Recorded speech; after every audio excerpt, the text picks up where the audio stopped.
First unveiled in 1967 as the reference 1665, the original Sea Dweller prototypes, of which 12 are known to exist so far, are known as single red Sea Dwellers, for the simple fact that their name was printed in red on the dial rather than white. Not long after, production versions of the 1665 began to appear in what was then dubbed double red form, as the words Submariner 2000 were also printed red. Though their cases were the same diameter as the standard Submariner, they could easily be distinguished from their siblings by spotting the helium escape valve on the side of their cases, the lack of a date magnifying cyclops, and of course the red text. The final versions of the Sea Dweller, reference 1665 from 1977 to 1983, carried the nickname Great White, as the red text was removed from the dial, leaving only the other distinguishing features to help people tell the watches apart.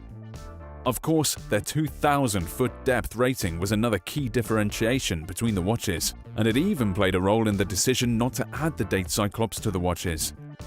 At the time, crystals were still made of plexiglass, and gluing the magnifying cyclops into place to one side of the crystal meant that the pressures from that depth would not spread evenly across the crystal, increasing risk of possible failure. The 166600, also known as the 666, arrived next in 1978, running until 1989, bringing with it the Rolex caliber 3035, an increase of depth rating to 4,000 feet, a sapphire crystal replacing the plexiglass, and slightly redesigned cases fitted with either matte or glossy dials.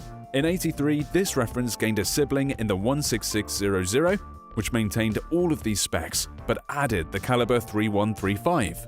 The 16600 also was the piece that began the transition from tritium to luminova, and then to superluminova for its indices, though both of these references are generally considered the first true modern Sea Dweller watches.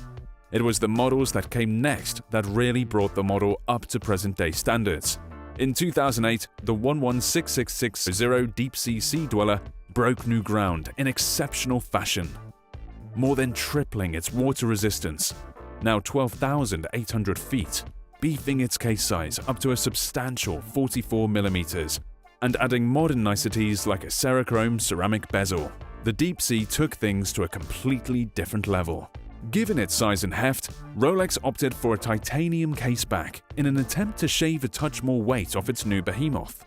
In 2014, Rolex launched a special edition of the Deep Sea, dubbed the D-Blue, commemorating James Cameron's dive into the Marianas Trench.